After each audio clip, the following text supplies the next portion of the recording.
Welcome into today's episode of How to Ride a Roller Coaster. I'm David Ezell, and today I'm joined by Karl Swanepoel. He is the founder of Revolancer, which is a super cool online platform where freelancers can work together, but they can also do that to build their own business. What's going on, Karl? How are you? I'm doing well, thanks, David. How are you? I'm, man, I'm good. It is Friday. Things are looking up. So no complaints here. Um, and so before we kind of dive into where Revolancer came from and more of your background as an entrepreneur and a small business owner, let's kind of start with what Revolancer is. Let's kind of dive in. I want to hear in your own words, what is that? What is that feeling? What is the core mission? What is it about? Yeah, absolutely. So essentially, the kind of core mission is to permanently change the freelancing space for the better. I mean, I started freelancing when I was 13. I have been exposed to, a lot of these platforms that haven't changed over the past 15, 20 years for a long time now. And I think it's high time to make a change, and that's what we're looking to do. Yeah, and I think that that's so spot on, especially when it comes to freelancers, because if you're starting out, if you're trying to grow your business and you're a freelancer, so you're wearing all the hats and doing a little bit of all of it, it's expensive to go out and get a professional logo done or to get financial advice or tax advice. So how does this platform work? Is it like kind of a one-to-one barter system so that they both help their own businesses, or what does that kind of look like? Sure. So I mean, you can do a lot of different things on the platform. So you can showcase your work, you can publish case studies, you can connect with other freelancers, connect with clients. But I think the bit that's especially relevant to the question you asked is the kind of skills exchange system. So there, I could build you a website, and in exchange, you help me with my accounting, for example. Um, but Awesome. for that to kind of work, normally you would need to want what I offer. I would need to want what you offer. It needs to be of the same value and at the same time. But we use a credit system to avoid all of those complications. So essentially, I can pay you 1,000 credits to do a piece of work for me, and then you can use those 1,000 credits to source something from me or from anybody else on the platform, or you can save them up. You can wait a bit of time. So it just brings like a lot of flexibility to that. That's really unique, and like I said, it feels like it's so needed, especially in the space of freelancers who are trying to grow their own business. Where did Hmm. this original idea come from? I know you've kind of been in the building freelancing and you've been in that kind of arena for a long time, but where did the original idea for Revolancer come from? Well, I mean, like I mentioned, it just kind of came out of frustration with, these large platforms just not changing anything, and freelancers being forced to use them because there aren't really, we're building a viable alternative now, but for a long time there wasn't a viable alternative. Um, and all these big platforms work in exactly the same way. They have the same kind of pitfalls, and for a long time, freelancers just didn't have any other choice. Yeah.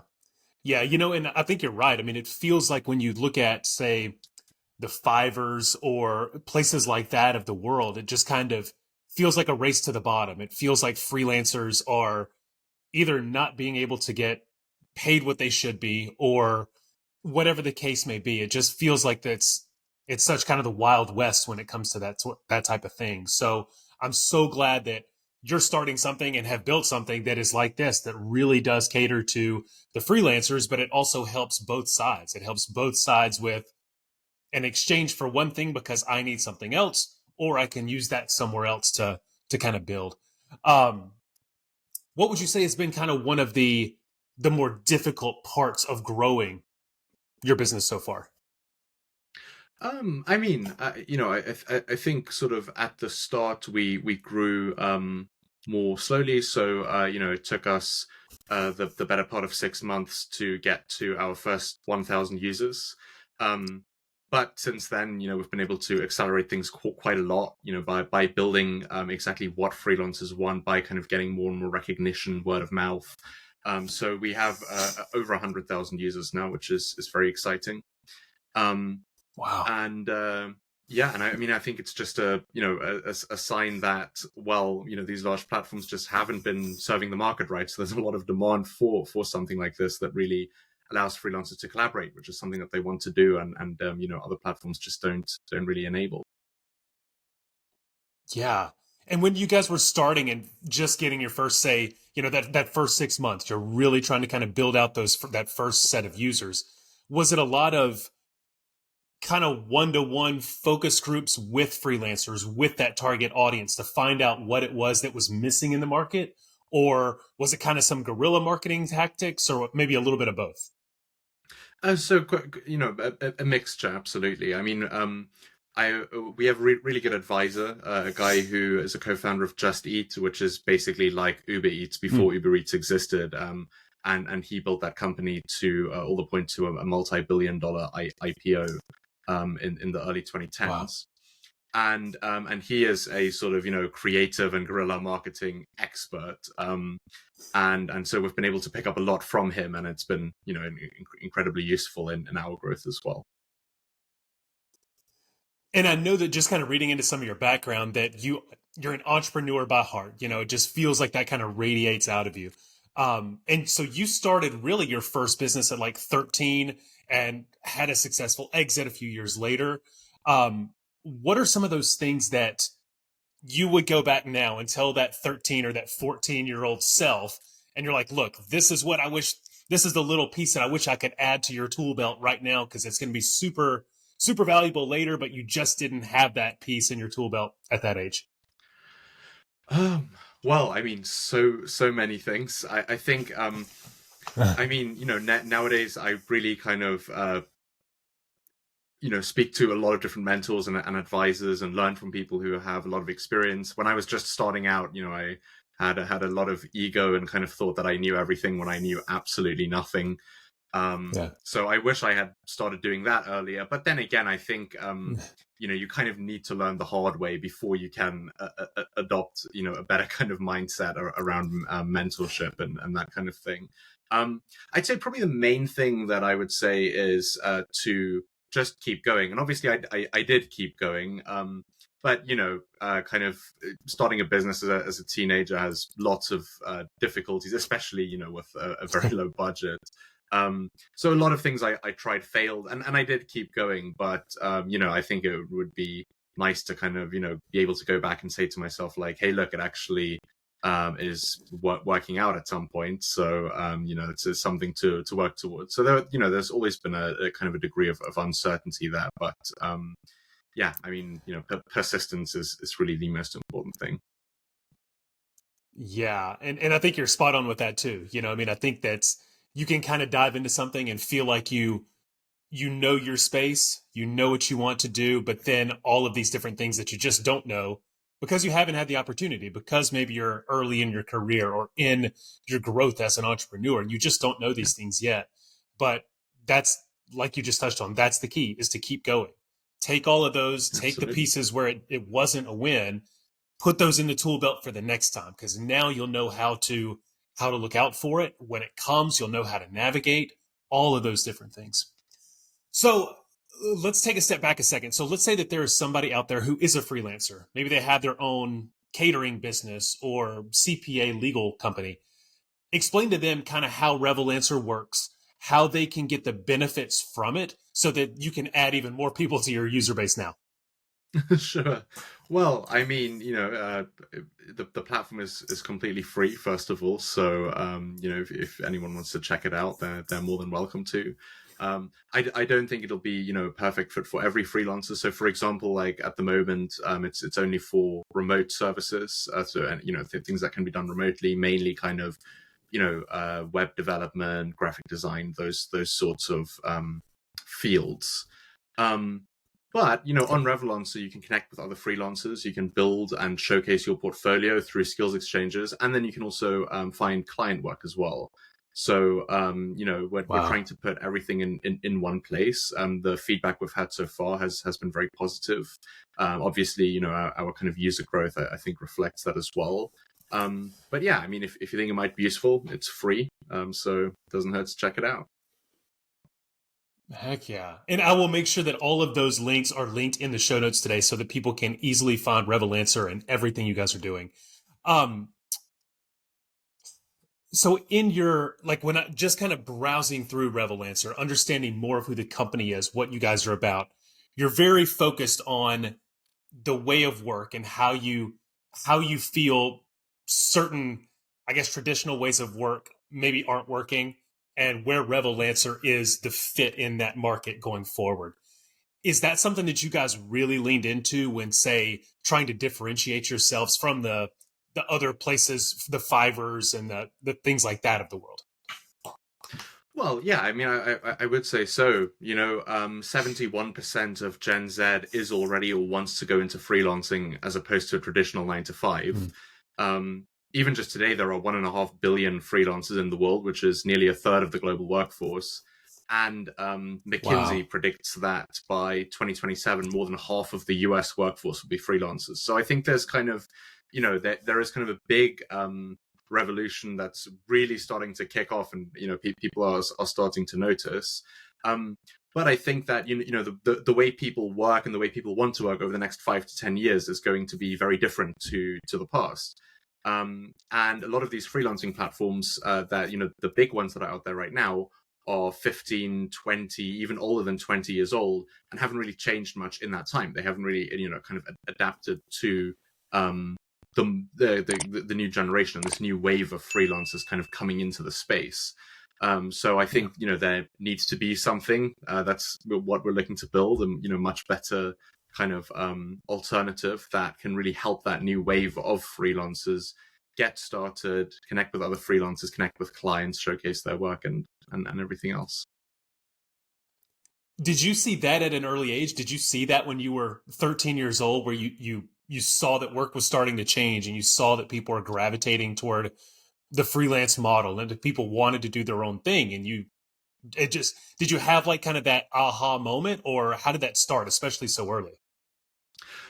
Well, I think, if we look like 10 years ago or so, that there were certainly stats out at the time that suggested things were moving in this direction.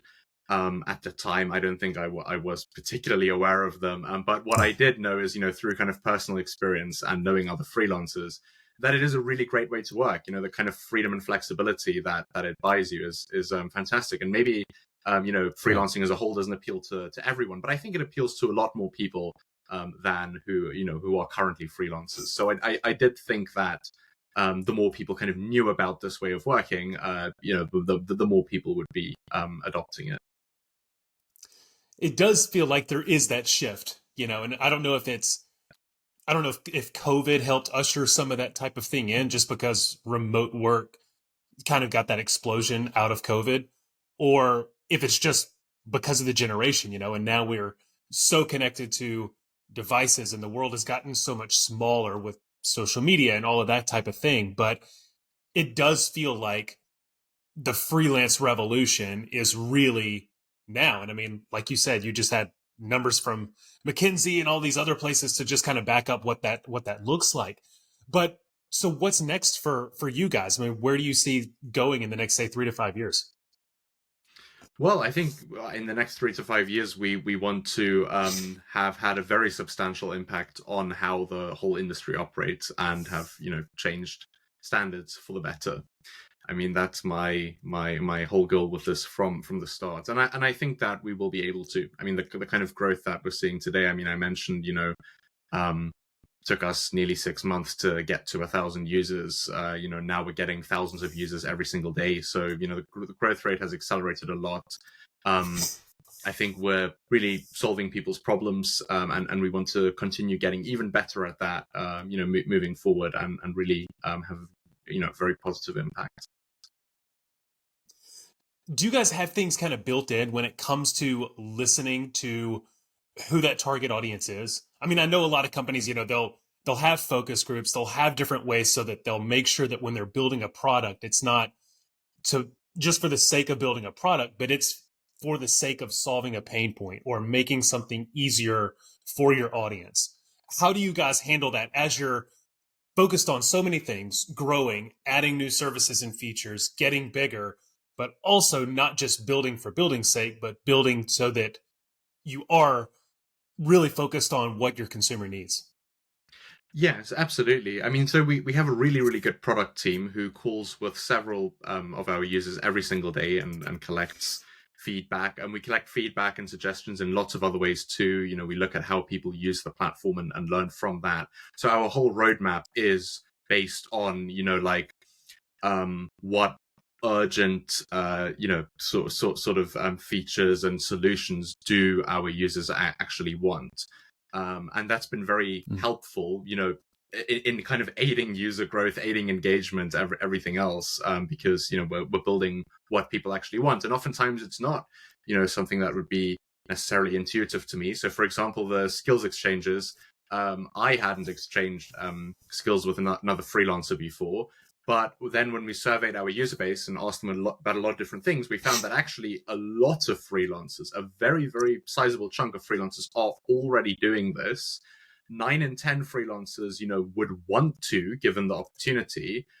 So then that's what we built. And now lots of people are using it. Lots of people are really enjoying using it, getting a lot of benefit from it. So that's just, one example of kind of a feature that came directly from speaking to users. Yeah, and I think it's a fabulous one because having done freelance work in the past, you do have, if there wasn't something like that already set up, you are trying to figure out what your budget can afford. Maybe you Yeah. want to elevate your brand just a little bit, but that's going to cost you several $100s. Maybe you need some legal or tax advice, but you have to pay by the hour. So I love the idea of, if you need this, I can supply that. If not, I can use it somewhere else. And I think it's also keeping everything kind of within your ecosystem. You're building a community of like-minded people who are all kind of striving for the same thing. They're all wanting to grow or build their own business. And so now they can do it collectively and help one another out, which, like I said, I think that's a great little spin, as opposed to just being a marketplace where everything has a dollar amount tied to it. Absolutely. I think there's a lot more value in that. And, freelancers want to collaborate with each other. Freelancers thrive when they collaborate with each other. And we want to enable that. Heck yeah. So if there's somebody else out there that, let's say they are, let's say younger, let's say mid-teens, like you were when you started like your first business, what kind of advice would you give to them? Because like you said earlier, there's just a lot of things that you don't know. Maybe it's finding those mentors or perseverance. What kind of, like, maybe just things to keep in their mind if somebody who's a mid-teenager and they're in high school or whatnot, and they're really wanting to kind of do this thing on the side, what kind of advice could you give to them now after having gone through it, and so you can kind of take that 30,000-foot view? Well, I mean, lots of things. I'd say, first of all, if there's just one line that I could give, I'd say always fear regret more than failure when it comes to things like this. I mean, I speak to so many people. We have several investors actually, who had very successful careers, in investment banks, for example, and who say to me, that they wish when they were sort of, my kind of age or younger or even older, that they had actually sort of had a shot at being an entrepreneur and starting a business. So, I mean, failure it's part of the process. You learn from failing, but I think regret is something far worse. And if you Yeah. adopt that kind of mindset, then I think you'll I think you'll do quite well. And then beyond that, be humble, realize that you don't know everything, learn from other people, work with other people, and just keep going. I mean, persistence is the number one sort of determining factor of success. So just keep trying. Yeah. No, that's it. I mean, you see all these things so many times where, um, you know, all of these big time founders and just names that you would know might not have started their company until so much later in life.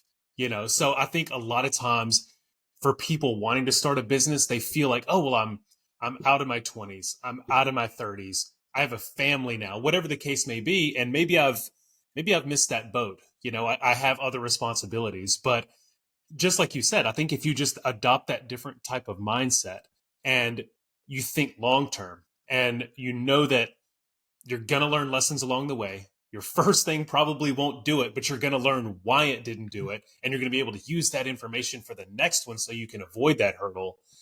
I think a lot of times we just kind of put that mindset cap on ourselves as opposed to thinking about the long game. And I think everything you said is spot on. And I feel like a lot of times we feel like, hey, I didn't start a business in my 20s. I wish I would have. That boat has sailed. But that doesn't have to be the case. No, absolutely not. Heck yeah. Well, I want to make sure that everybody can keep up with you, keep up with Revolancer. Again, I'll make sure that everything is linked in this video, but tell people how they can check you out, tell people how they can follow you, keep up with all of your speaking engagements, every single thing. Sure. Well, it's the best way to kind of connect with me is through LinkedIn. If you just search my name on Google, it'll come up. I've also got a personal site with contact details on there. And then if you want to check out Revolancer, then just go to revolancer.com and you'll be able to get started there. Fantastic. Well, Karl, thank you so much. Can't wait to keep up with all the amazing things you're doing. Like I said, I think you've really got that space. You've really kind of hit a pain point there. And I personally just know a lot of freelancers, and we've all had that same struggle where you're trying to grow, but you're trying to balance growth with personal budget and all of that kind of stuff while you do it. So I think that this is a great addition to that ecosystem and could provide a lot of value. Thank you again for your time. It's been fantastic. Yeah, well, thanks very much for having me. Thanks for watching. Be sure to like the video and comment. I love to interact. And as always, be sure to subscribe to the channel.